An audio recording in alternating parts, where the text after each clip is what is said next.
My son demanded that I sell my coffee shop to fund his business. I refused. He cut off all relations with me. 15 years later, a homeless young man showed up at the shop looking for a job. He had familiar eyes that immediately intrigued me. "Who is your mother, and where do you live?" I asked him, feeling something in my chest tighten. His answer revealed my son's dark secret, a secret that had been buried for 15 years, a secret that would change everything. But let me tell you from the beginning, because this story started long before that boy walked through the door of my coffee shop. I was 49 years old when I became a widow. My husband, George, died of a sudden heart attack one Sunday morning while we were having coffee in this very coffee shop that he had built with his own hands. I was devastated. The world lost its colour. But I was also left with this little gem. A modest but stable business, with loyal customers and enough income to live decently. It was everything I had. It was George's legacy. It was my reason to get up every morning. Robert was 20 years old then. He was my only son, the centre of my universe, the reason I kept going after losing my husband. Smart, handsome, charismatic. Everyone said he would go far, and I believed him. I believed everything. He was my boy, my pride, my hope. 6 months after the funeral, Robert came home one night with a proposal, or rather, with a demand. He walked into the coffee shop just before closing, when I was cleaning the tables. He sat down across from me with that confident smile he always wore when he wanted something. "Mum, I found an incredible opportunity," he said, pulling some papers out of his backpack. "A tech company that is looking for investors. It's the future. In 2 years, we triple the investment. In 5, we'll be millionaires." I listened to him explain numbers, projections, and brilliant promises. Everything sounded marvelous until he said the number. "I only need $100,000 to get in."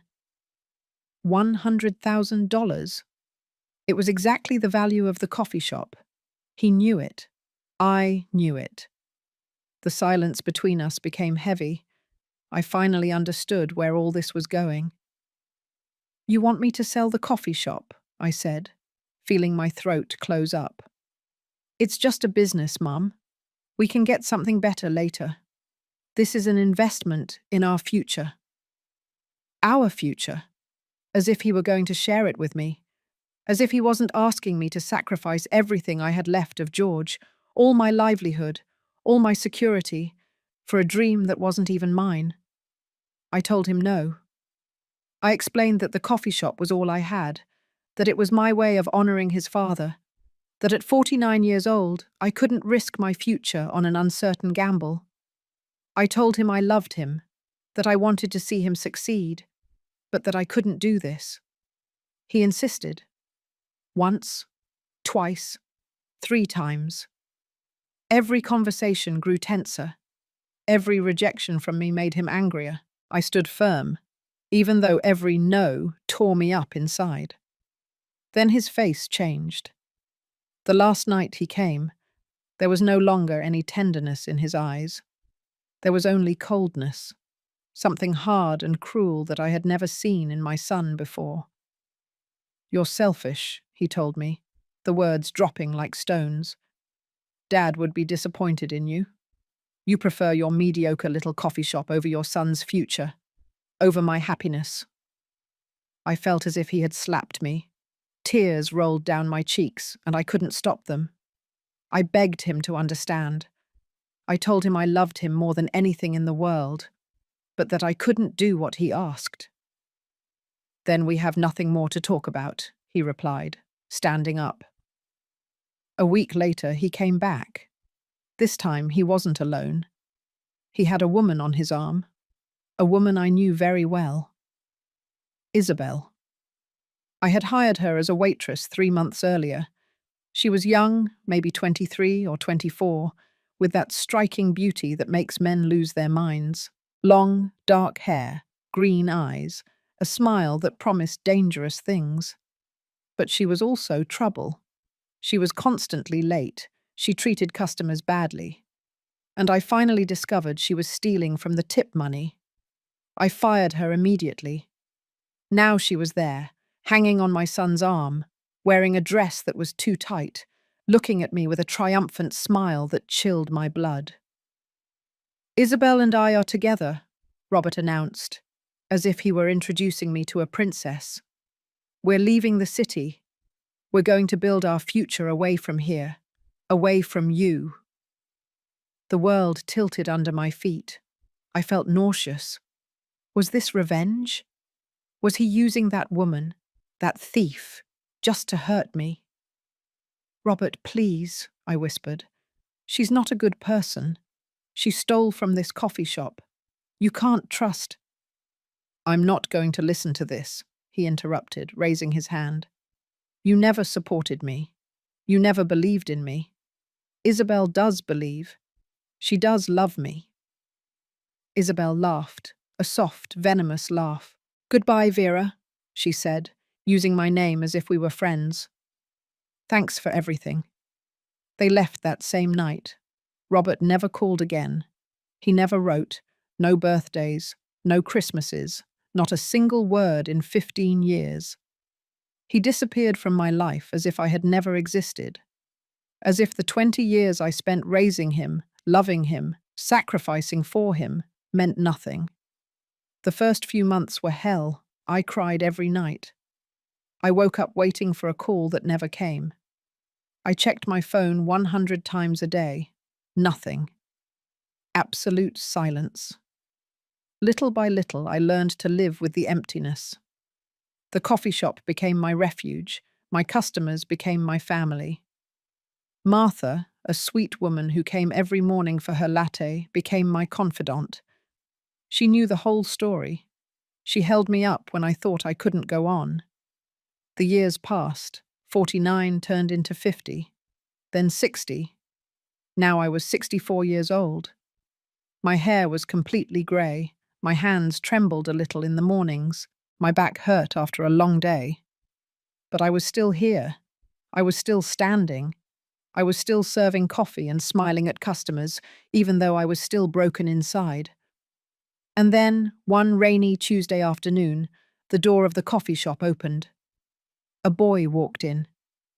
Young, maybe 19 years old.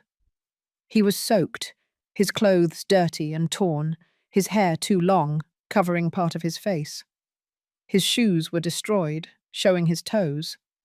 He carried an old backpack on his back.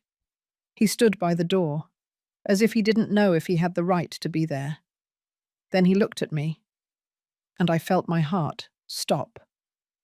Those eyes. My God, those eyes. They were Robert's eyes. Exactly the same. The same dark brown color. The same shape. Even the same way of looking. Somewhere between timid and desperate. "Excuse me, ma'am," he said in a hoarse voice. "Do you need help in the kitchen? Or cleaning? I can do anything. I don't need you to pay me much. I'll work for food." I was paralyzed. I couldn't stop looking at him. He looked down, embarrassed, probably thinking I was judging him for his appearance. Something in my chest tightened. Something compelled me to speak. "What's your name?" I asked, my voice barely a whisper. "Who is your mother?" He looked up, surprised by the question. "My name is Oscar, ma'am," he replied. "My mother's name is Isabelle." The world stopped turning. Isabelle. That name. That damned name I had tried to forget for 15 years. "Where do you live, Oscar?" I asked, though my voice was trembling. He looked down again. "On the street, ma'am. Wherever I can." And in that moment, I knew my life was about to change forever. I gave him the job right then and there. I didn't think twice. Something inside me screamed that I couldn't let him go, that there was a reason this boy had appeared in my coffee shop after 15 years of silence. a reason I couldn't fully comprehend yet, but that I felt in every fibre of my being. "You can start tomorrow," I said, trying to keep my voice steady. "At 0 hour 6 minutes. I'll pay you $50 a day, plus food. Does that sound fair?" Oscar's eyes lit up as if I had offered him the whole world. They filled with tears, but he held them back by blinking quickly. "Thank you, Mom. Thank you. I won't disappoint you. I promise." Before he could leave, I stopped him. "Wait, have you eaten today?" He hesitated. Then he shook his head, embarrassed. "Sit down," I ordered, pointing to a table by the window. "I'm going to make you something." I made him a large chicken and cheese sandwich, served him hot soup, gave him a generous slice of chocolate cake that was left over from the day before, and filled a large cup of latte for him. I watched from behind the counter as he devoured everything in minutes, like a hungry animal who didn't know when he would eat again. When he finished, he looked up at me with those eyes that reminded me so much of my son, and he smiled. A timid, but genuine smile. A smile Robert had never given me, even as a child. "That's the best meal I've had in months, Mom," he said. "Thank you very much." "Call me Miss Vera," I replied, feeling something loosen in my chest. "Everyone calls me that." I couldn't sleep that night. I stayed awake in my small apartment above the coffee shop, turning everything over. Isabelle, Oscar, Robert's eyes, the dates. The boy had said he was 19 years old when I asked his age before he left. 19 years. Robert had left 15 years ago with Isabelle. The numbers could add up perfectly. Could it be possible? Could Oscar be Robert's son? My grandson? The idea took my breath away. It filled me with hope and terror at the same time. What if it was true?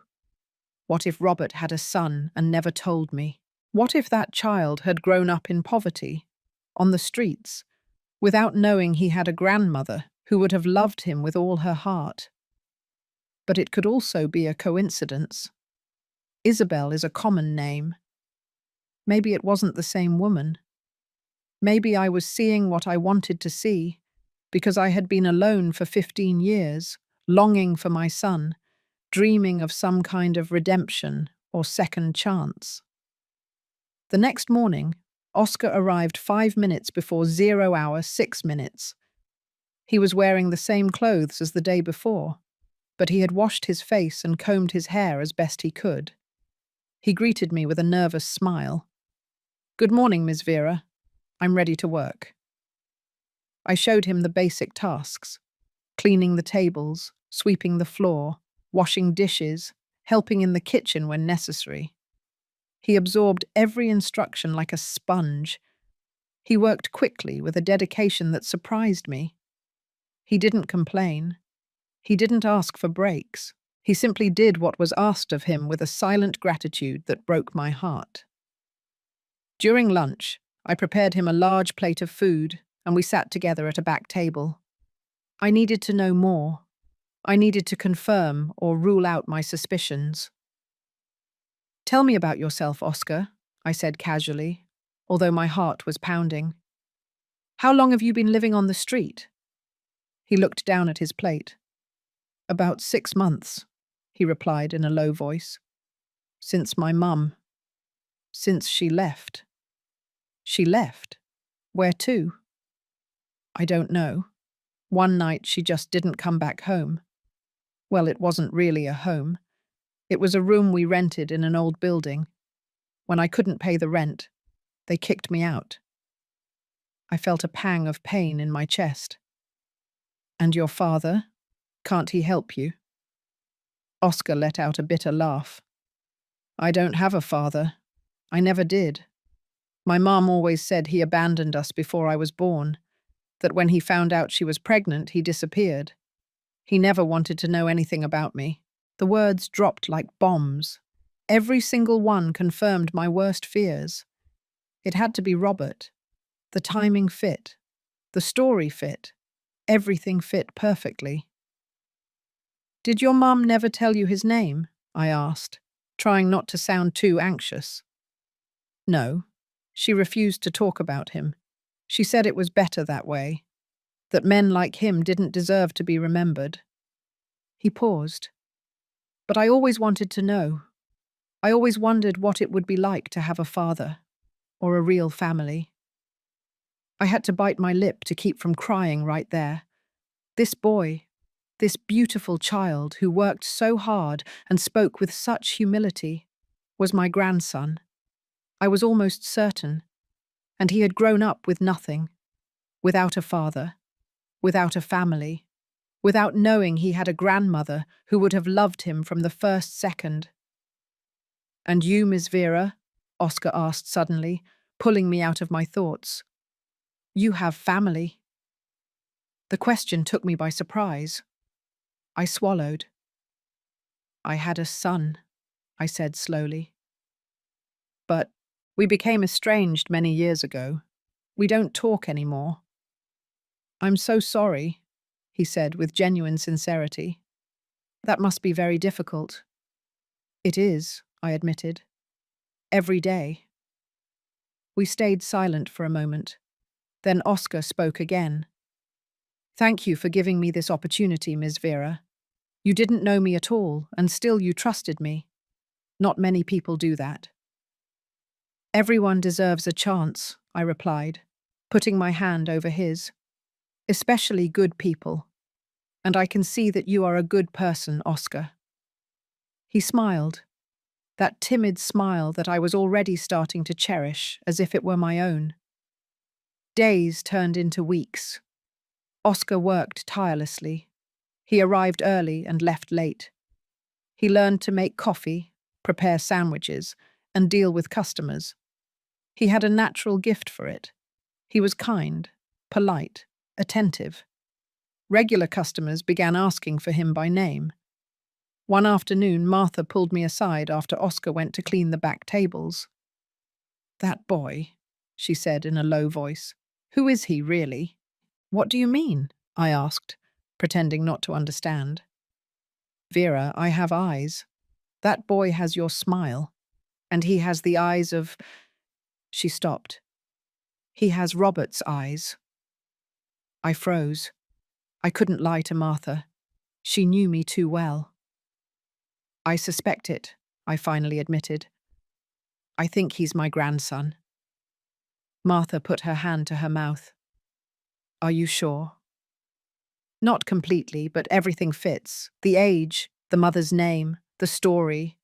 I need to be sure before I tell him anything. I can't give him hope and then snatch it away. So what are you going to do? I'm going to find out, I said with determination. Any way necessary. That same night, after Oscar left, I stayed in the coffee shop going over everything. I needed proof. I needed certainty. Then I remembered something. Oscar sometimes left his backpack in the small back storage room he used as a changing area. If I could find something in there. A photo. A document. Anything. I know it was wrong. I know I invaded his privacy, but I needed to know. I went into the storage room, my heart pounding loudly. The backpack was there, leaning against the wall. With trembling hands, I opened it. There was very little inside.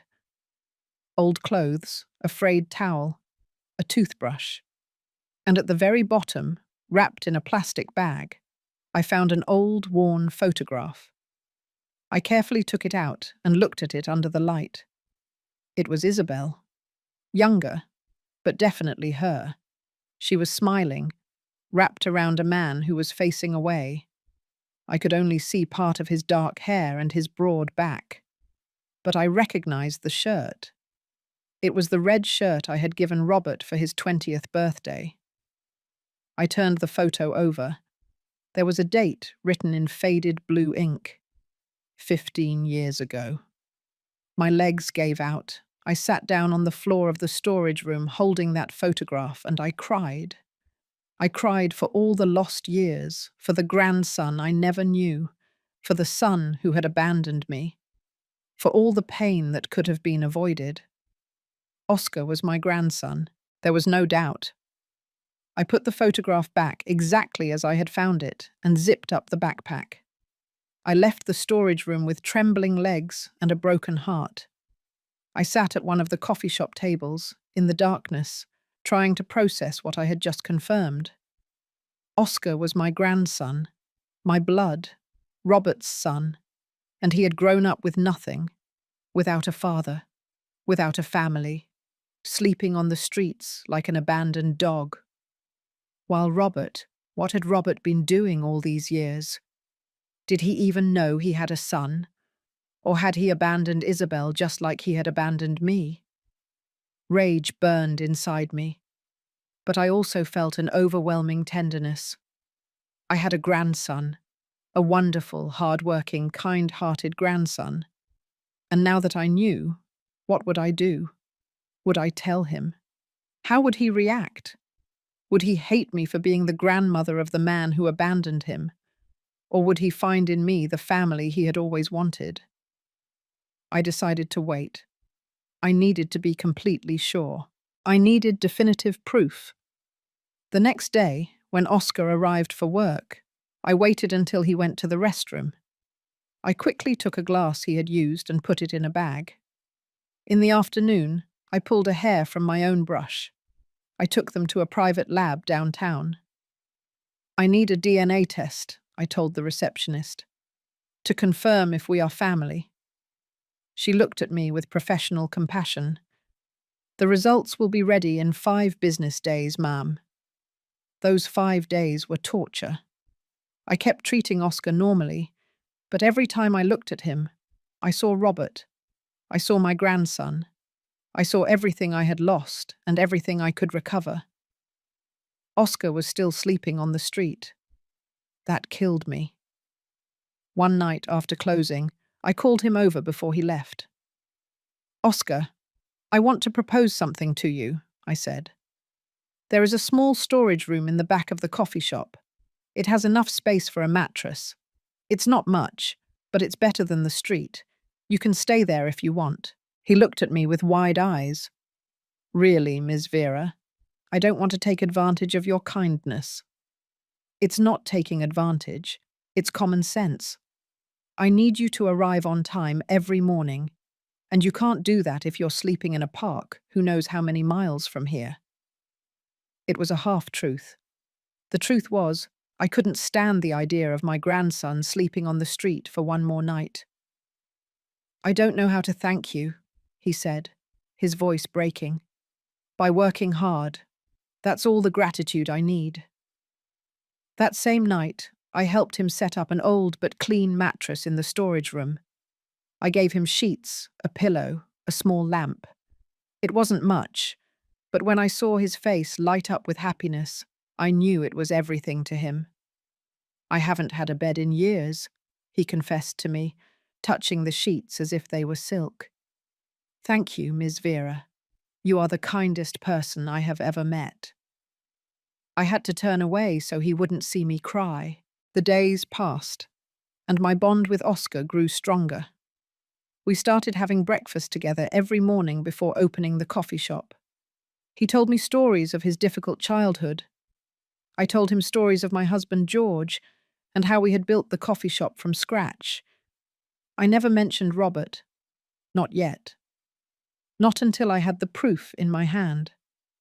One morning, while I was preparing pancakes, Oscar asked me a question that took my breath away. "Ms. Vera, can I ask you something personal?" "Of course, son," I replied, and the word son came out of my mouth without thinking. "Your son, the one you said you became estranged from. What happened? Why did you stop talking?" I stood still in front of the stove. I felt my throat close up. "He wanted something I couldn't give him," I finally said. "He wanted me to sell this coffee shop to fund his dreams. I refused. For him, that was unforgivable. And I never saw him again. Never again." Oscar was silent for a moment. Then he said something that broke my heart. "I think you did the right thing, Ms. Vera. This coffee shop is your life, your legacy. Nobody should ask you to sacrifice that. And if he couldn't understand it, then he stopped. Then he lost something very valuable. He lost a wonderful mother. I had to turn around completely so he wouldn't see me cry. This boy, this sweet child who had suffered so much, was defending me. He was giving me the love and respect my own son had denied me. "Thank you," I whispered. "That means a lot to me." On the 5th day, I received the call from the lab. The results were ready. I closed the coffee shop early, making up an excuse about a doctor's appointment, and rushed to the lab. The woman handed me a manila envelope. "Would you like me to explain the results?" she asked. "Yes, please." She opened the envelope and pulled out the papers. She looked them over for a moment. Then she looked up at me with a soft smile. "According to the DNA tests, there is a probability of 99.9% that you share a grandmother-grandson bond. There is no doubt, ma'am. He is your grandson." The world stopped. Even though I already knew it in my heart, hearing it out loud, seeing it written on paper with an official seal, made everything real. Absolutely real. "Thank you," I managed to say, taking the papers with trembling hands. I walked out of the lab as if in a dream. I had a grandson. Oscar was my grandson. My family, my blood. And now I had to tell him, but how? When? And what would happen next? That night, when I returned to the coffee shop, Oscar had already finished cleaning everything. He was waiting for me with a smile, eager to tell me that he had managed to memorize all the recipes for the special sandwiches. "Miss Vera, are you okay?" he asked, noticing my expression. "You look pale." "I'm fine, son," I said. And this time the word son carried all the weight of the world. "I'm just tired. It's been a long day. Would you like me to make you some tea? I learned to make it just how you like it." "That would be perfect." We sat together in the empty coffee shop, drinking tea, talking about trivial things.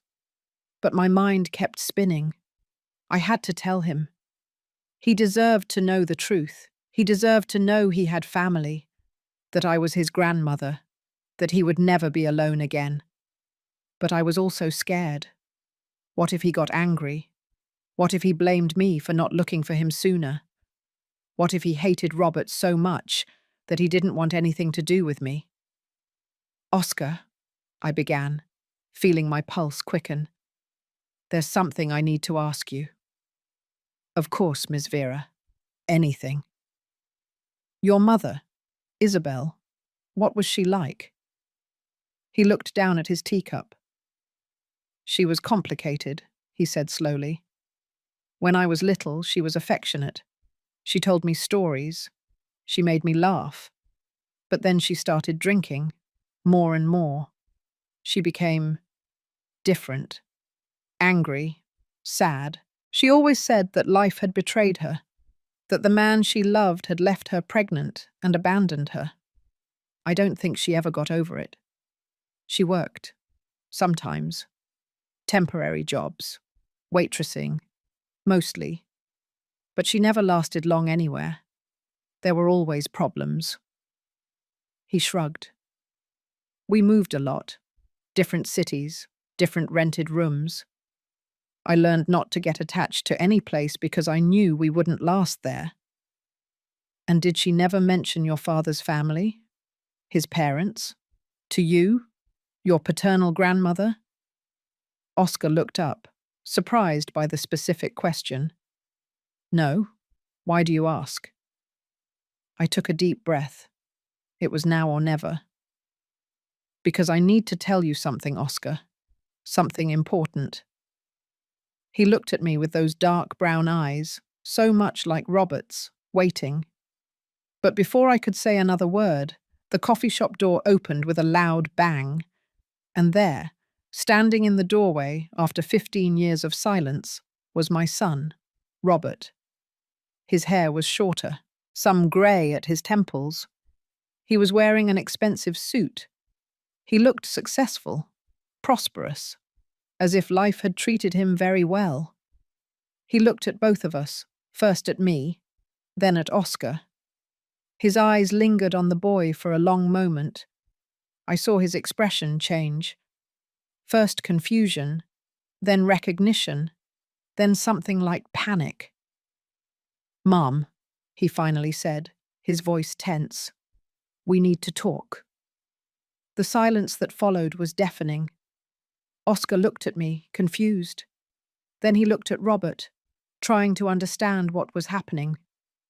I was paralyzed, the teacup trembling in my hands. 15 years. 15 years of absolute silence. And now he showed up like this, without warning, just as I was about to reveal the truth to Oscar. "Robert," I managed to say, my voice barely a whisper. He took a step inside the coffee shop, closing the door behind him. His gaze was still fixed on Oscar, studying him with an intensity that chilled my blood. I could see the wheels turning in his head. He was doing the math. He was recognizing the features. He was understanding. "Who is he?" Robert asked, although from his tone I knew he already knew. Oscar slowly stood up, cautiously, like an animal sensing danger. "I'm Oscar," he said. "I work here. And you?" "My son," I replied before Robert could speak. "He is my son, Robert." I saw Oscar's eyes widen in surprise. He looked at Robert with new attention, searching for similarities, trying to understand why this man dressed in an expensive suit had appeared after 15 years. "Do you need privacy?" Oscar asked politely. "Can I go to the storage room?" "No," I said firmly, taking his arm. "You stay. This involves you, too." Robert clenched his jaw. "Mum, do we really need to talk alone?" "No. After 15 years, I think you lost the right to demand anything. If you have something to say, you say it now, in front of both of us." Robert looked at me with a mixture of frustration and something else. Shame? Fear? I couldn't be sure. He took a deep breath and ran a hand through his hair, a gesture he had made since he was a child when he was nervous. "Fine," he finally said. "Have it your way." He looked directly at Oscar. "How old are you?" 19, Oscar replied, confused. "Why?" "And your mother? What is your mother's name?" Oscar's expression changed. Something on his face hardened, as if he suddenly understood where this was going. "Isabelle," he said slowly. "My mother's name is Isabelle." Robert closed his eyes. He let out a long, shaky sigh. When he opened them again, there was something in them I hadn't seen before. Pain? Regret? "I knew it," he murmured. "When I saw you sitting there, I knew it immediately. You have her nose, her eyes. You are my son." The world seemed to tilt. Oscar took a step back, as if the words had hit him physically. He looked at me, searching for confirmation, denial, anything that would make sense of what he had just heard. "What?" he whispered. "What is he saying?" "It's true, Oscar," I said softly, although I felt like my heart was going to jump out of my chest. "I just confirmed it with a DNA test. You are my grandson. Robert is your father." Oscar stood motionless. I watched as he processed the information, as his face went through a dozen different emotions. Shock, disbelief, hope. And then, slowly, something darker. Rage. "No," he said, his voice trembling. "Not my father. My father abandoned me. My father left us when my mum was pregnant. My father never wanted to know anything about me. You can't be." He turned toward Robert with clenched fists. You are not my father. A father doesn't abandon his child. A father doesn't leave his family living in misery. I didn't know, Robert said quickly, raising his hands. You have to believe me. Isabelle never told me she was pregnant. She never told me you existed. Lie, Oscar screamed. And it was the first time I had seen him lose control. My mom always said she begged you to stay, that she told you she was pregnant and you gave her money to get an abortion. Robert turned pale. I didn't. Things weren't like that. Then how were they? I demanded, feeling my own rage awaken. What did you do to that woman, Robert? What did you do to your son? He slumped into a chair, burying his face in his hands. For a long moment, he said nothing. He just breathed heavily, as if he were struggling with himself. Finally, he spoke, his voice muffled. When I left here, Isabelle and I went to another city. I lived with her for a few months. But things went bad. She drank a lot. We fought constantly. I was trying to start businesses, to do something with my life, and she was just self-destructing. He looked up. One night I came home late and found her drunk, crying, saying she was pregnant. She told me it was mine. But I didn't believe her. What? I whispered, horrified. She'd been seeing other men. I knew it. We fought about it all the time. So when she told me she was pregnant, I thought she was trying to trap me, to force me to stay. He ran his hands over his face. I gave her $5,000. I told her to do whatever she wanted with the pregnancy, but that I was leaving, that I didn't want to know anything else about her. My God, I murmured, feeling nauseous. Robert, how could you? I was 21 years old, he exploded. I was an idiot. I didn't know what I was doing. I thought she was lying. I thought the baby wasn't mine. I thought that... He stopped, looking at Oscar with tear-filled eyes. I thought I was making the right decision. But I was wrong. I was wrong about everything. Oscar was trembling.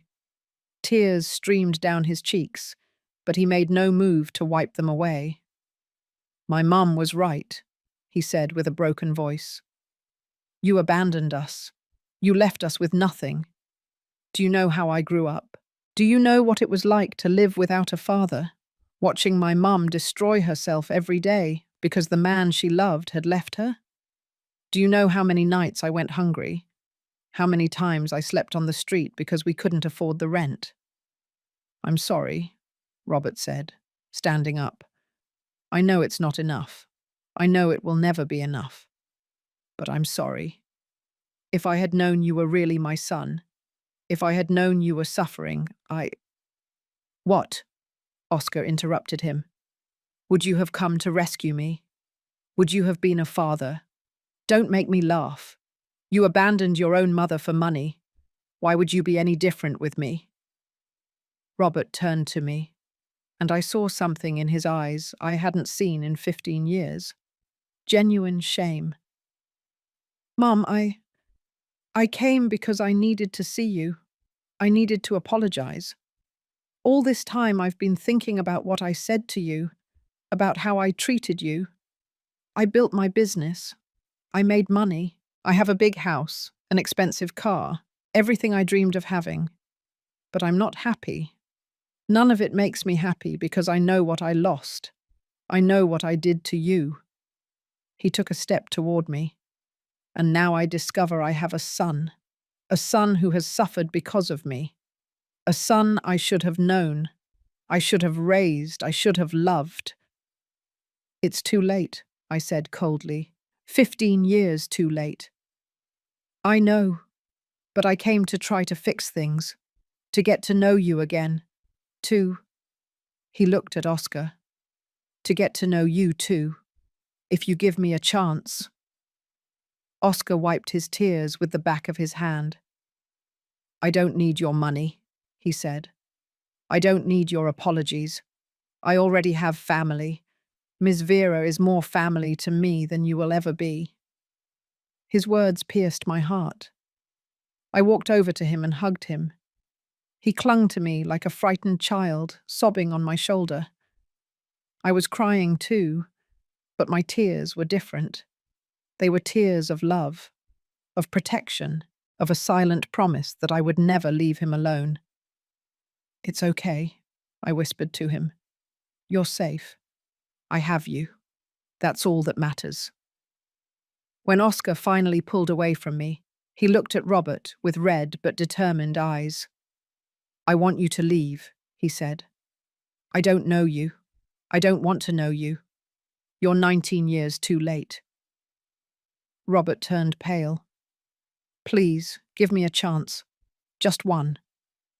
"No," Oscar shouted. "You don't deserve chances. I lived on the streets. My mom destroyed herself because of you.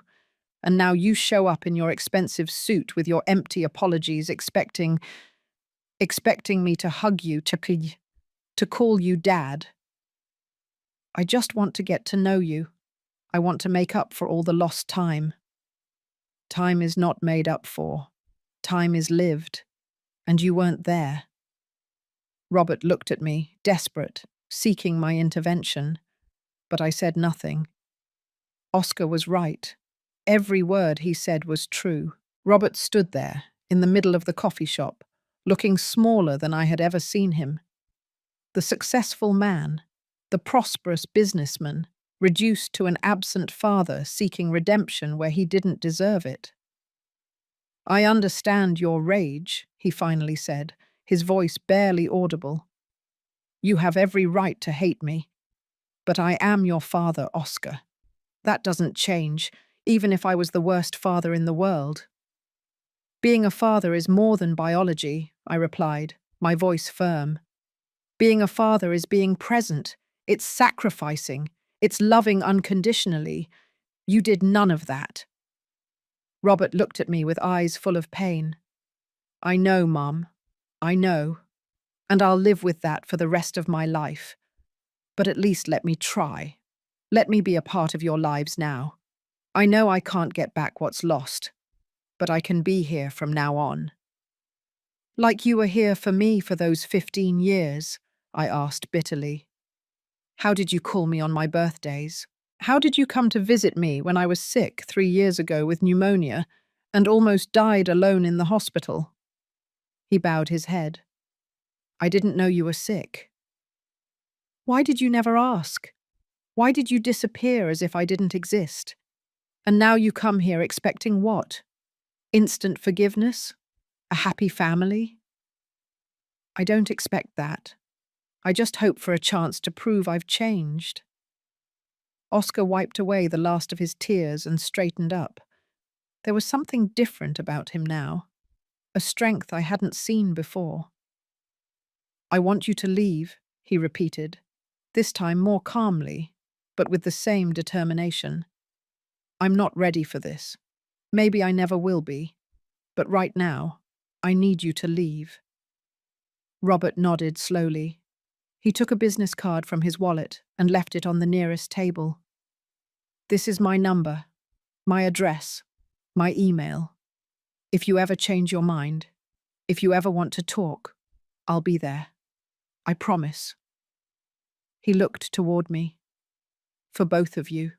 For you too, Mum." I didn't answer. I simply watched him as he walked toward the door. Before going out, he stopped and turned one last time. "Oscar," he said softly, "I'm so sorry I wasn't there. I'm sorry for all the pain I caused. And even if you don't believe me now, I want you to know that I care about you, that you are my son, and that means something to me, even if I was late in realizing it."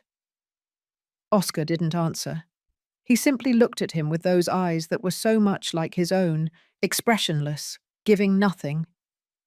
Robert finally left, closing the door softly behind him.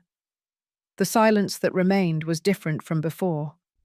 This was a silence of processing, of shock, of everything changing in a matter of minutes.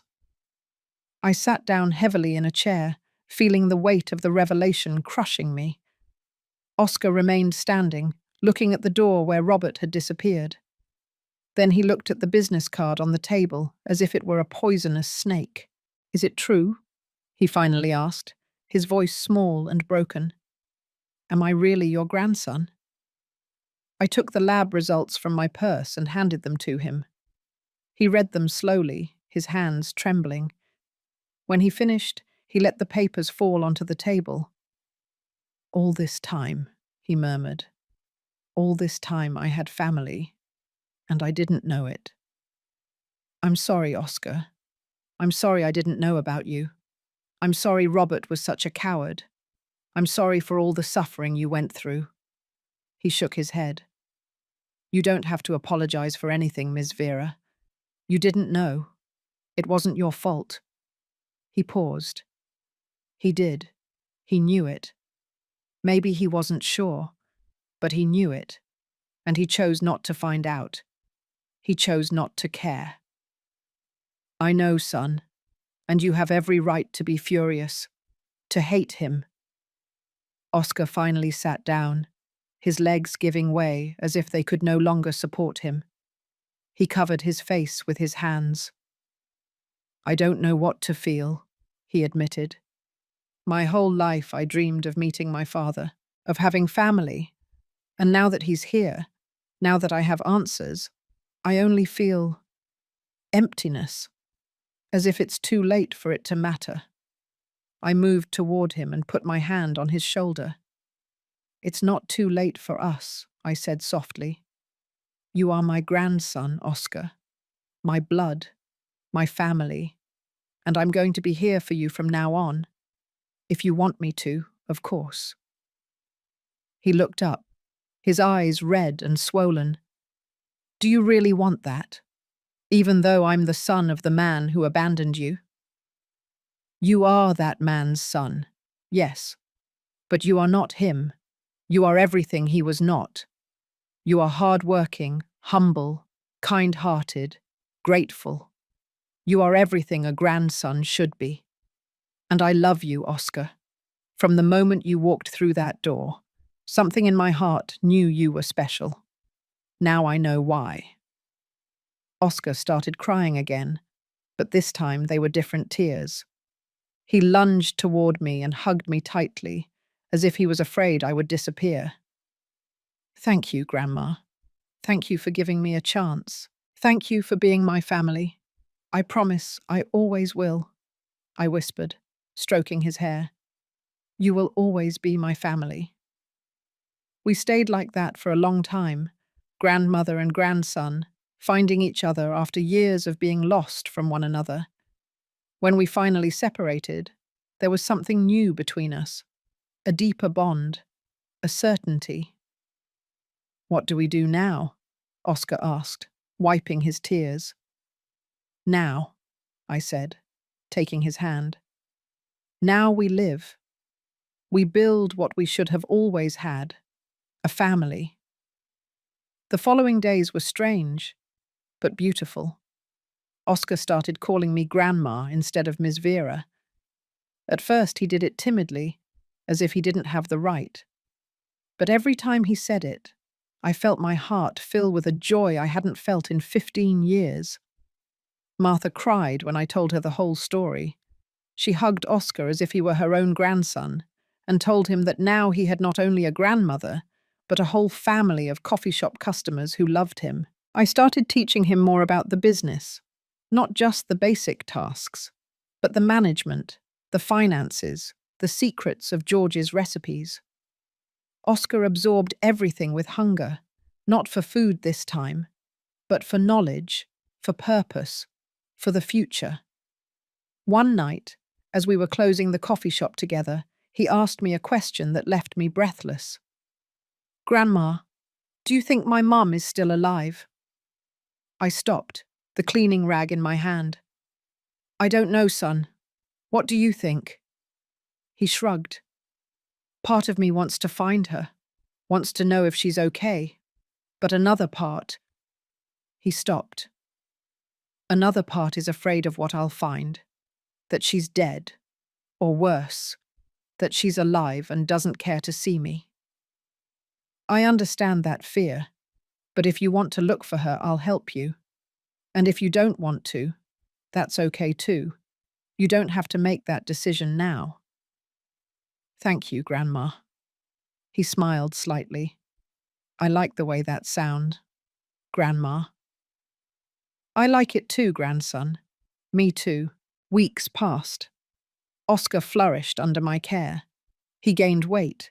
His skin regained its color. He bought new clothes with his salary. He started to be what he should have always been, a 19-year-old young man with his whole life ahead of him.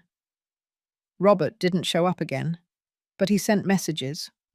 First to my phone, asking about Oscar. I didn't answer. Then he started sending letters to the coffee shop. Long letters where he spoke of his regret, of how he had changed, of how much he wanted to get to know his son.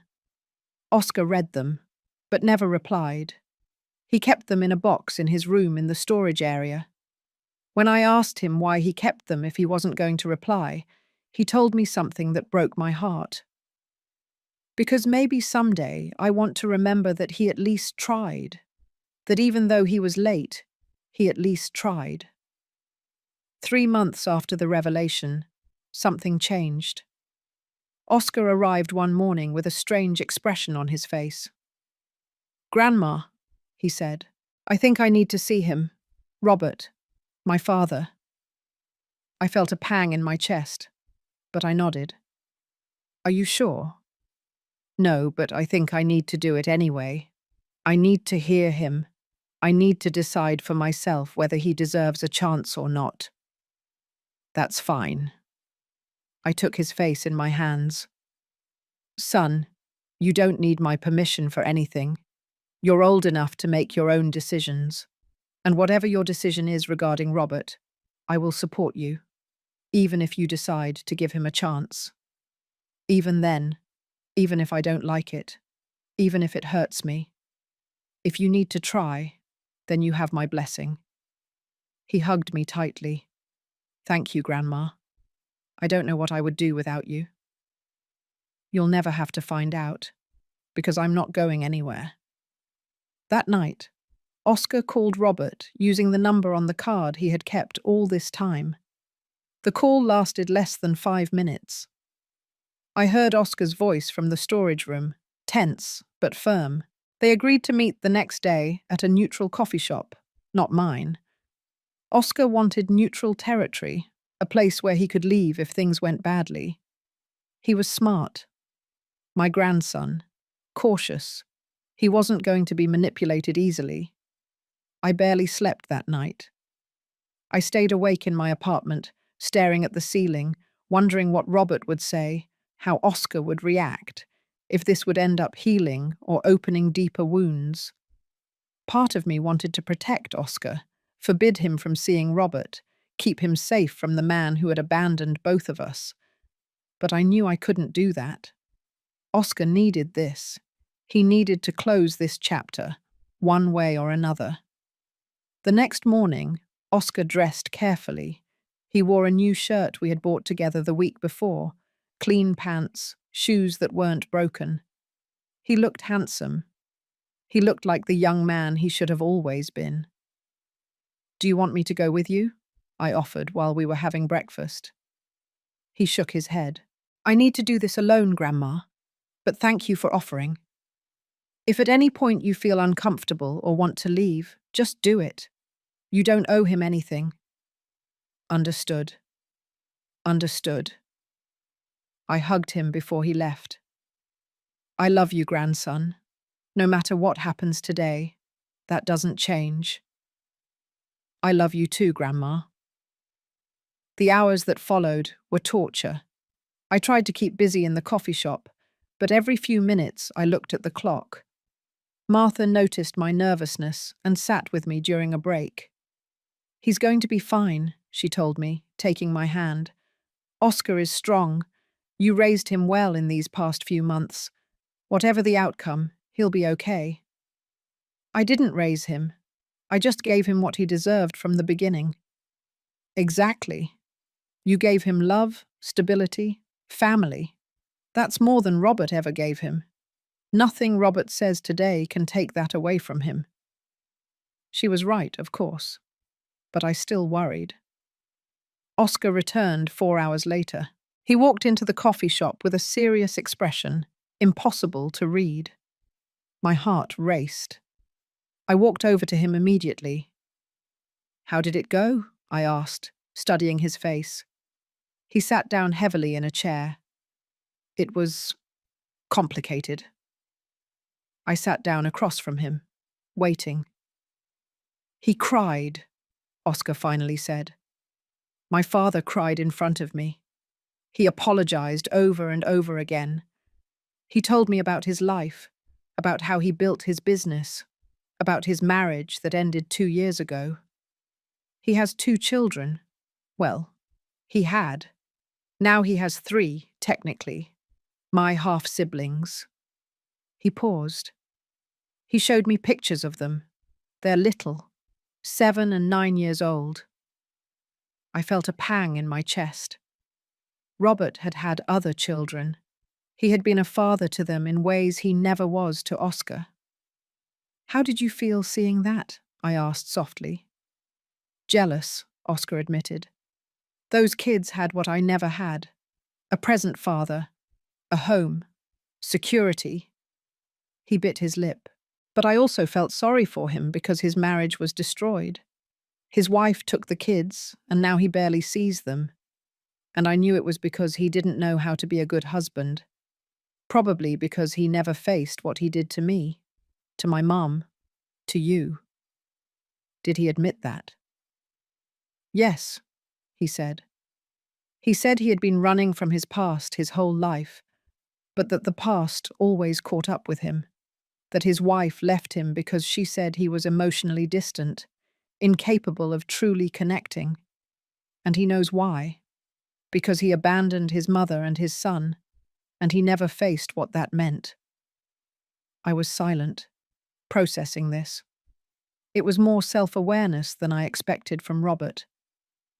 "And what else did he say?" "He offered me money, a lot of money. He said he wanted to compensate me for all the lost years, that he could pay for my college, buy me a car, whatever I wanted." My blood ran cold. "And what did you say?" Oscar looked me directly in the eyes. I told him I didn't want his money, that if all he could offer me was money, then he hadn't understood anything. I felt pride flood through me. And how did he react? He was quiet for a long time. Then he said I was right, that money was the easy thing, that the difficult thing was being present, being vulnerable, building a real relationship. Oscar rubbed his face. He asked me to give him a chance to try, not as a purchase, not as compensation, just as father and son, starting from scratch. "And how do you feel about that?" Oscar took a moment to answer. I could see the struggle in his eyes, the conflict between the boy who always wanted a father and the young man who had learned to survive without one. "I don't know, Grandma. Part of me wants to give him that chance, wants to believe that people can change. But another part is so afraid he'll disappoint me again, that this will be temporary, that as soon as things get tough, he'll disappear like he did before." "That fear is completely valid," I said, taking his hand. "And no one can tell you what decision to make. But I'll tell you this. If you decide to give him a chance, do it with your eyes open. Give him a chance, yes, but don't give him all your heart right away. Let him earn it. Let him prove with actions, not with words, that he has changed. And if he doesn't change, what if he hurts me again? Then you will have learned that you tried, that you were the bigger person, and you'll have peace knowing that you did your part. And I'll be here to help you heal, as always." Oscar nodded slowly. I told him we could try, but with conditions. No money, no grand gifts, just time, occasional dinners, conversations, really getting to know each other. That sounds fair. I also told him that you were important to me, that if he wanted to be a part of my life, he had to fix things with you too, that he couldn't have a relationship with me while ignoring his own mother. Tears burned my eyes. You really told him that? Yes. I told him that you had been more family to me in 3 months than he had been in my whole life, and that if he couldn't respect that, then we had nothing to talk about. I hugged him tightly, not caring that the coffee shop customers saw us. Thank you, grandson, but you don't have to fight my battles. My relationship with Robert is my responsibility. But Grandma, you taught me that family defends each other, and you are my family, the only one that truly matters. The months went on.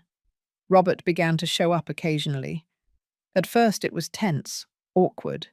He would come to the coffee shop and order coffee. He would sit with Oscar at a corner table and talk. I watched them from a distance, alert to any sign that Oscar was uncomfortable or unhappy.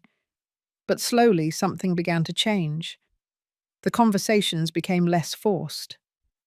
I saw Oscar laugh once at something Robert said. I saw Robert listen with genuine attention when Oscar told him about his day. With me, Robert was careful, respectful. He didn't demand anything. He just asked permission to be there, to see his son. I was cold but polite. I wasn't ready to forgive him, and he seemed to understand that. One afternoon, after one of their visits, Robert approached me as I was cleaning the counter. "Mum," he said softly, "can we talk? I'm busy. Please, just 5 minutes." I sighed and put down the rag. 5 minutes. We sat at the same table where years ago he had asked me to sell the coffee shop. The irony was not lost on me. "I want to thank you," Robert began, "for taking care of Oscar, for giving him what I never did, for being the family he deserved. I didn't do it for you.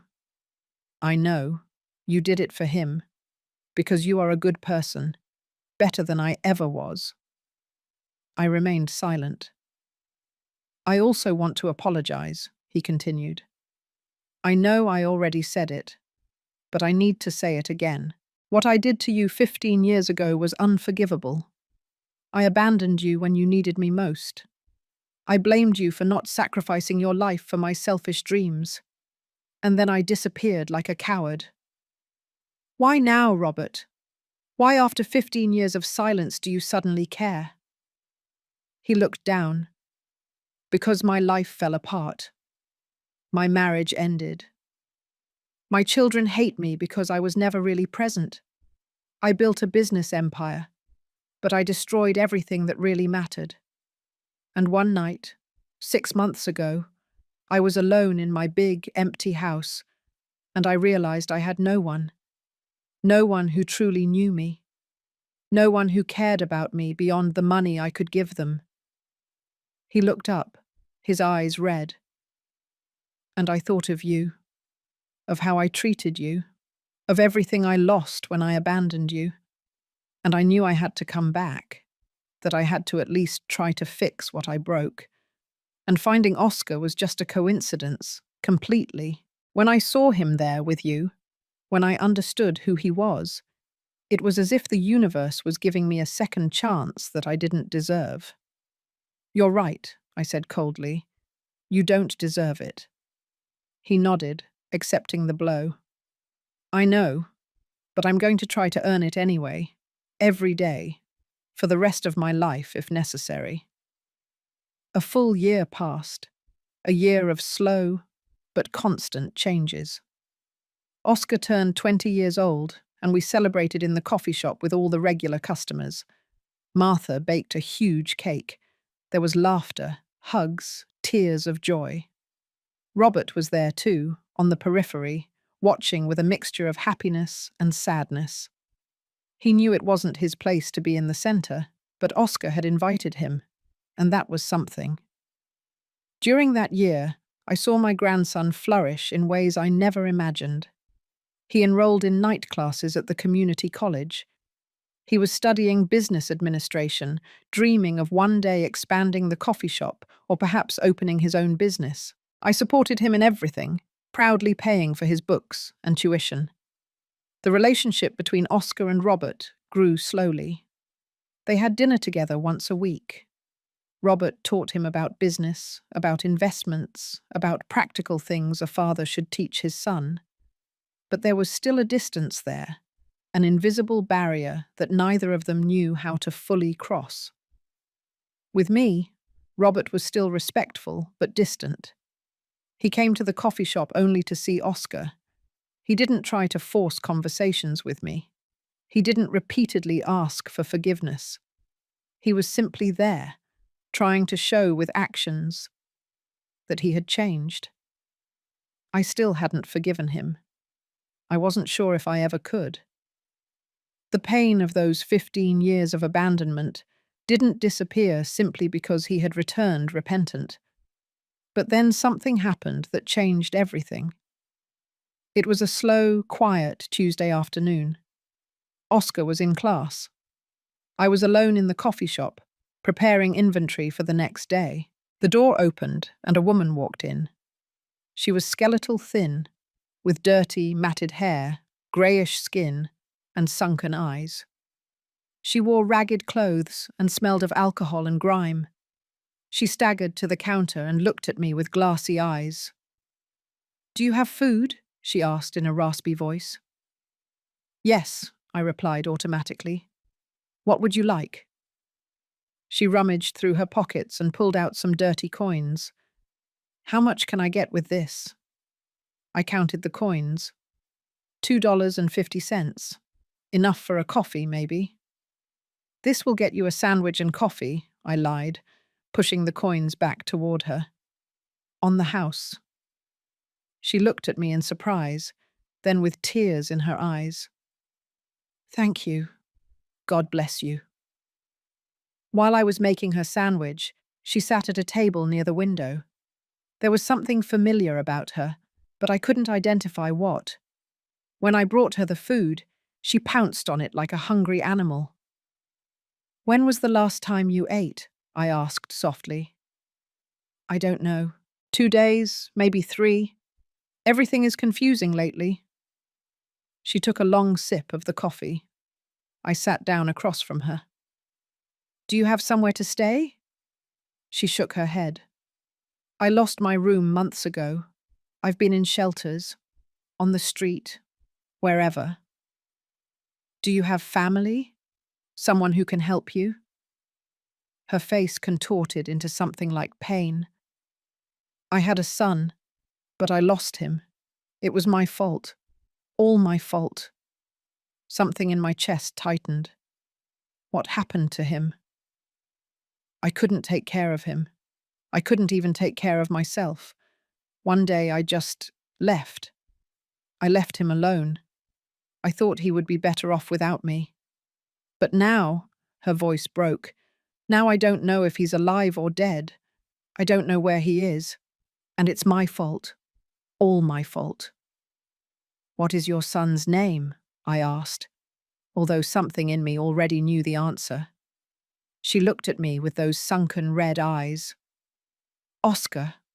My baby is called Oscar." The world stopped.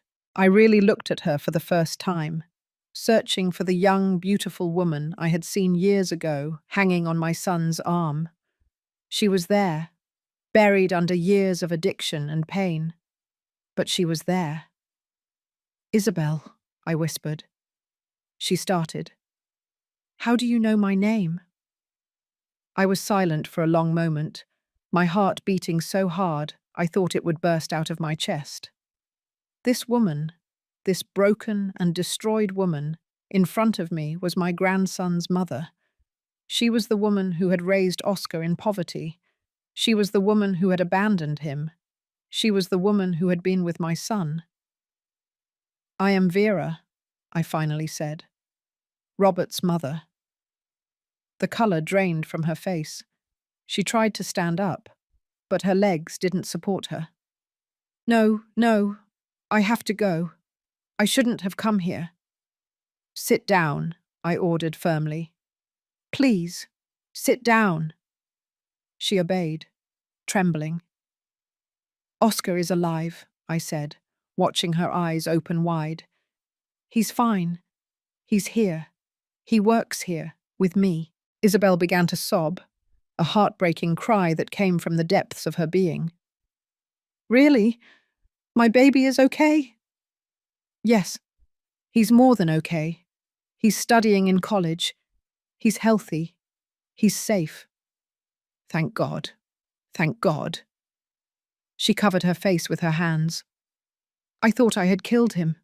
I thought he had died on the street because of me. It almost happened, I said honestly.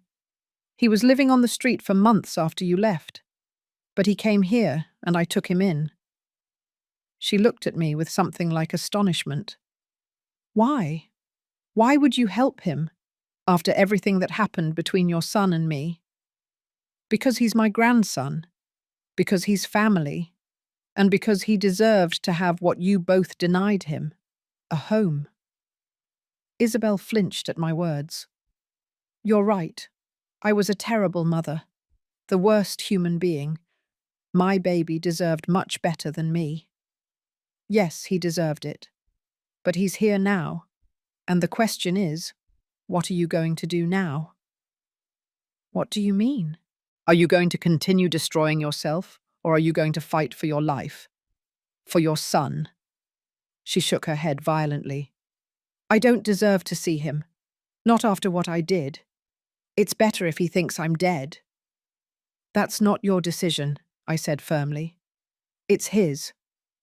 Oscar deserves to know you're alive. He deserves to decide if he wants to see you or not. He'll hate me. He should hate me.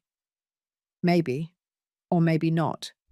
But he deserves the opportunity to decide. Isabelle cried silently for a long time. I waited, giving her time to process. I'm sick, she finally admitted. My liver is failing. The doctors at the free clinic told me that if I don't stop drinking, I don't have much time left. And have you stopped drinking? I'm trying. Every day I try. But it's so hard. Alcohol is the only thing that makes the pain go away. What pain? The pain of losing everything. Of losing Robert. Of losing my son. Of knowing that I ruined the only good things in my life. I sighed deeply. This woman was a victim too, in her own way, a victim of her own decisions. Yes, but a victim nonetheless. Oscar will arrive in 2 hours, I said. You can wait for him if you want, or you can leave now and never come back. You decide. Isabelle visibly trembled. I don't know if I can face him. You have 2 hours to decide. She stayed.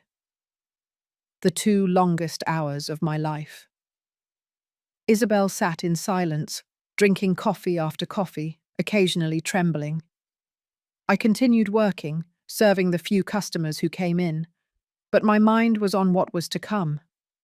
How would Oscar react? Would this destroy him? Or would it bring some kind of closure? When Oscar finally walked in, carrying his college books, smiling, telling me about his exam, he didn't immediately notice the woman in the corner, but then she stood up, and he saw her. Time froze. Oscar dropped his books. His face went through a dozen emotions: shock, disbelief, pain, rage. Mom, he whispered. Isabelle took a trembling step toward him. My baby, my beautiful baby. No, Oscar said, backing away. No, you're not my mum. My mum abandoned me. My mum is dead to me. I'm sorry, my love, Isabelle sobbed. I'm so sorry, Oscar. I'm sorry I left you. I'm sorry for everything. Where were you? He shouted, tears streaming down his face. Where were you when I was sleeping on the street, when I was hungry, when I was scared. I was lost. I was sick. I was trying to survive. I was trying to survive too, but I was a child. I needed you. Isabelle fell to her knees, sobbing uncontrollably. I know, I was terrible. I was the worst mother in the world. And if you could forgive me, if you could give me a chance to forgive you, Oscar laughed bitterly. How can I forgive you? You left me to die. If it hadn't been for my grandmother, I'd be dead now. Dead because of you. I walked over to Oscar and put my hand on his shoulder. Breathe, son. Breathe. He turned to me, his eyes wild with pain. Why is she here? Why did you let her in? Because she came looking for food. And when I realized who she was, I thought you deserved to know she's alive. You deserved to have the choice of seeing her or not. But if you want her to leave, she will leave right now. Oscar looked at his mother, still on her knees on the coffee shop floor, destroyed and broken. Go, he finally said, his voice cold. I don't want to see you. I don't want to know anything about you. Isabelle nodded, getting up with difficulty. I understand. I deserve it. But before I go, I need you to know something. She looked him directly in the eyes. I loved you. I always loved you. And I'm sorry. I'm sorry I wasn't the mother you deserved. She walked out of the coffee shop, and Oscar collapsed into my arms, crying like he hadn't since the night he discovered the truth about Robert. The following days were difficult for Oscar. He barely spoke. He worked mechanically, without the joy he normally had. At night I heard him crying in his room in the storage area. My heart broke for him, but I knew he needed to process this in his own way. A week after the encounter with Isabelle, Robert came for his weekly dinner with Oscar.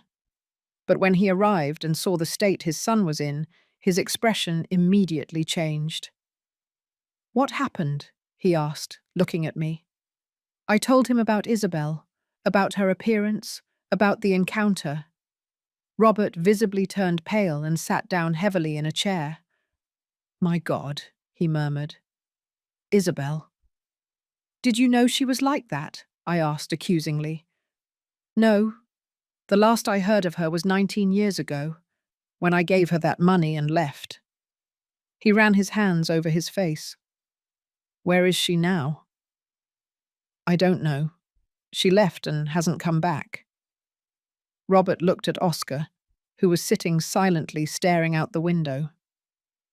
Son, he said softly, I'm sorry. I'm sorry you had to go through this. It's not your fault, Oscar replied without looking at him. Well, technically it is. All of this started with me. But this specific thing, seeing her like that was my decision. Do you want to talk about it? I don't know what to say. I spent my whole life hating her for abandoning me. And now that I saw her, destroyed and sick, I only feel emptiness, not even hate, just emptiness. Robert sat next to his son. When I abandoned your grandmother, I spent years justifying myself, telling myself I had done the right thing, that she was the selfish one. But the truth is, I was running away, running from my responsibility, from my guilt, from everything. He paused. Isabelle probably did the same thing. She ran because she couldn't face what she had done to you. That doesn't justify her, but maybe it makes her human. I don't want to feel sorry for her, Oscar said with a broken voice. I want to keep hating her. It's easier. I know. Believe me, I know. 2 more weeks passed. Life continued in the coffee shop. Oscar slowly began to recover, to smile again, although the sadness was still there, beneath the surface. And then Isabelle returned. This time it was different. She arrived early in the morning, before we opened. She knocked softly on the door, and I let her in. She looked slightly better, Her clothes were cleaner, her hair was combed, her eyes were clearer. "Vera," she said nervously, "I know Oscar doesn't want to see me, but I need to ask you a favor." "What favor?" She pulled a crumpled envelope from her bag. "They're letters. Letters I wrote for Oscar over the years, but never had the courage to send. There are photos, too, from when he was a baby, from when he was little, before everything fell apart." Her hands trembled, holding the envelope. "I know I don't deserve anything from him, but I want him to have this. I want him to know that there were good times, that I loved him, even when I didn't know how to show it." I took the envelope. "Are you seeking treatment for your illness?" She nodded. "I found a rehab center that accepts people without resources. I start next week. I don't know if I'll survive. The doctors aren't optimistic. But I want to try. I want to die knowing that at least I tried." "Should I tell Oscar this?" "No, please. I don't want him to feel like he has to come see me out of pity. If I survive, if I manage to get sober, maybe then I can try to talk to him again. But not now. Now just give him that. Please." I hesitated, but finally nodded. "I will. Thank you." Isabelle turned to leave, then she stopped. "Take care of him. I know you will anyway. But please, take care of him. He's the best thing I ever did in my life, even though I couldn't take care of him myself." "I will. I promise." That night, after closing the coffee shop, I gave the envelope to Oscar. He looked at it as if it were a bomb. "What is this?" "Your mother came this morning. She left this for you. Letters and photos. She said you don't have to open it if you don't want to." Oscar held the envelope for a long moment. Then he put it on the table. "I can't. Not now." "That's okay. It will be here when you're ready." 3 months passed. The envelope remained unopened on Oscar's table. He would look at it sometimes, but he never touched it. During that time, something changed in the relationship between Oscar and Robert. They became closer. The weekly dinners became 2 a week. Robert started teaching Oscar to drive. He took him to baseball games. They did things a father and son should have done years ago. And slowly, very slowly, I began to soften toward Robert too. I saw the genuine effort he was making. I saw how he loved Oscar in ways he had never loved me. And although it hurt, it also healed something inside me. One night, Robert stayed after Oscar went to his room. He helped me clean the coffee shop in silence. When we finished, he sat down and looked at me. "Mum, I know I don't have the right to ask this, but do you think you can ever forgive me?" I looked at him for a long time. This 36-year-old man who was still my son, despite everything. "I don't know, Robert," I said honestly. "Forgiveness is not something I can force, but I see that you are trying, and that counts for something. Can I at least try to recover some of what we lost as mother and son?" I felt tears in my eyes. "We can try, but it will be slow, and you'll have to be patient." I have the rest of my life to be patient. That night, something loosened in my chest. It wasn't complete forgiveness. Maybe it never would be, but it was a start. One day, 4 months after Isabelle left the envelope, Oscar finally opened it. I was with him when he did. He pulled out the letters with trembling hands and began to read. There were dozens. Letters written over 19 years. Some from when he was a baby, others when he was a child, the last ones from just months ago. Each one was an apology, a memory, an expression of broken love. The photos showed a chubby, happy baby, a smiling child, moments of happiness before everything fell apart.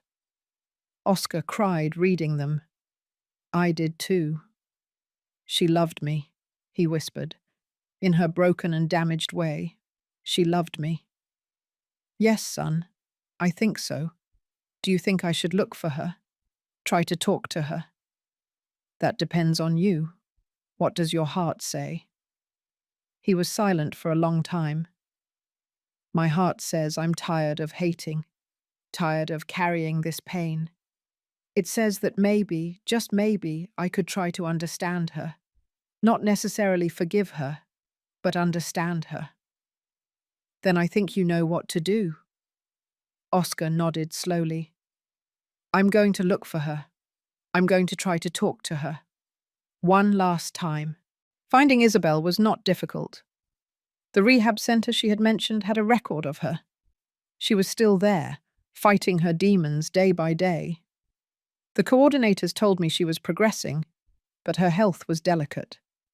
The liver damage was severe. They didn't know how much time she had left. Oscar decided to go alone the first time. I offered to go with him, but he needed to do this on his own. I watched him leave that morning with the envelope of letters under his arm, nervous but determined. He returned 3 hours later with red eyes, but at peace. How was it? I asked, hugging him. Difficult, painful, but necessary. He sat down and took a deep breath. She's very sick, Grandma. The doctors give her maybe 6 months if she's lucky. She's sober for the first time in years, but her body is destroyed.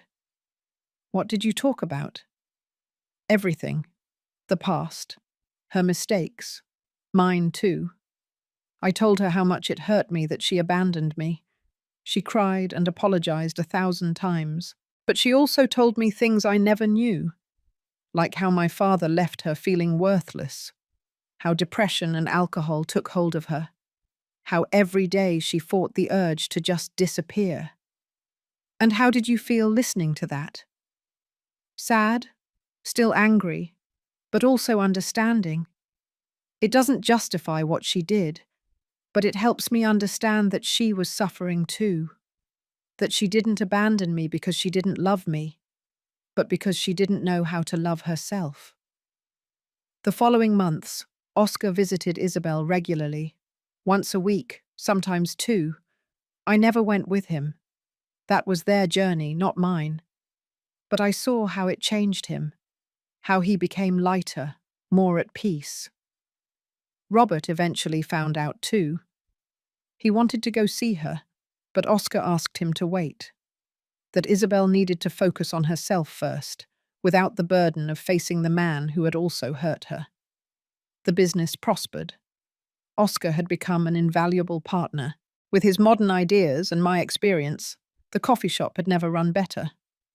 We started talking about expanding, maybe opening a second location. When that happens, I told him one afternoon, it will be yours. The coffee shop will be completely yours. Grandma, you don't have to. I want to. You are my family, my legacy, and I can't think of better hands to leave this in than yours. He hugged me tightly. I love you, Grandma. Thank you for saving me. We saved each other, son. 5 months after Oscar started visiting Isabelle, we got the call. She was in the hospital. She didn't have much time left. Oscar went immediately. This time, I asked his permission to accompany him. I wanted to say goodbye to the woman who, despite everything, had given me my grandson. Isabelle was tiny in that hospital bed, connected to machines that kept her alive. But when she saw Oscar walk in, her eyes lit up with pure love. My baby, she whispered. My beautiful baby. I'm here, Mom, Oscar said, taking her hand. I'm here. She saw me behind him and smiled weakly. Vera, thank you. Thank you for taking care of him when I couldn't. I will take care of him always, I promised. Isabelle spent her last hours talking with Oscar, remembering the good times, apologizing for the bad ones, telling him how much she loved him and how proud she was of the man he had become. It wasn't because of you, she told him in a weak voice. It was never because you weren't enough. You were perfect. I was the one who wasn't enough. But look at you now. You achieved everything I couldn't. You found family, you found love, you found peace. Thank you, Mum, Oscar cried, for giving me life, for loving me as you could, for fighting in the end. Take care of your grandmother, Isabelle whispered. She loves you more than anyone in the world. I will. I promise. Isabelle died that night, with her son holding her hand. It was not a violent or painful death. It was peaceful, as if she could finally rest. The funeral was small, just the three of us, Oscar, Robert, and me. Robert cried in front of the grave, finally facing the weight of what his actions had caused. Oscar hugged him, and I watched them cry together, father and son, healing wounds that had been open for too long. 2 more years passed. Oscar graduated from college with honors. We opened 2 new coffee shops. He managed everything with a skill that filled me with pride. Robert became a regular part of our lives. Not as the center, but as another member of our small, rebuilt family. One afternoon, while we were having coffee in the original coffee shop, the one George had built with his hands, Oscar asked me a question. Grandma, do you ever regret not selling this place when Robert asked you to? Not giving him the money? I thought about it carefully. No, I finally said.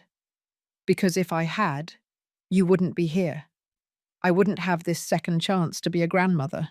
We wouldn't have this family we built together. Sometimes the most difficult decisions are the right ones, even if we don't see it at the moment. And have you forgiven him? Robert. I looked at my son, who was on the other side of the coffee shop helping a customer. I'm in process.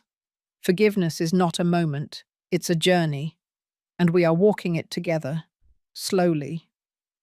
Oscar smiled. You know, I spent years wondering what my life would have been like if my father had stayed, if my mum hadn't been an alcoholic, if I had grown up in a normal family.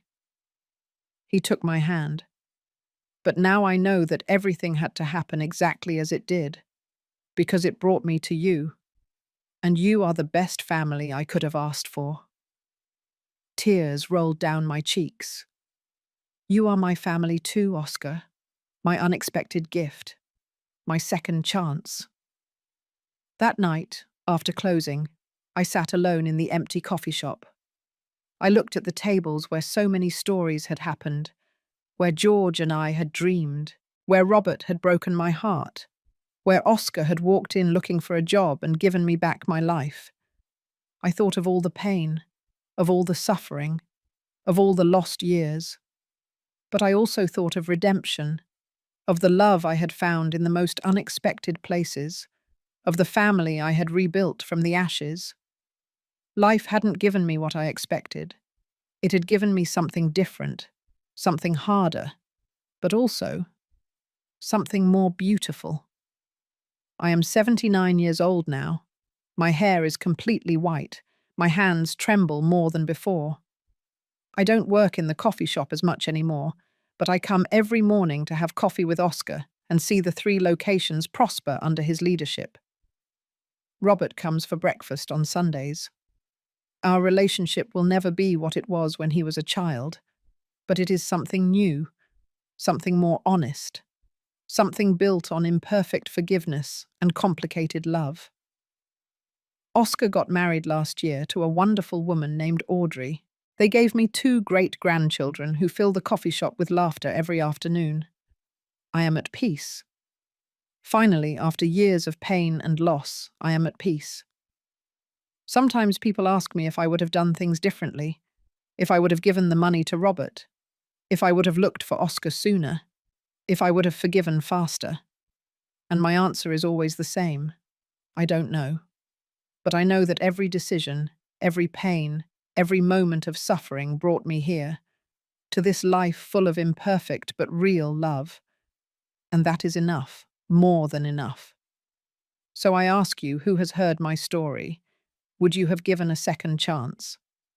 Would you have forgiven, or would you have done the same as me? Family is not always the one you are born with. Sometimes it is the one you build along the way.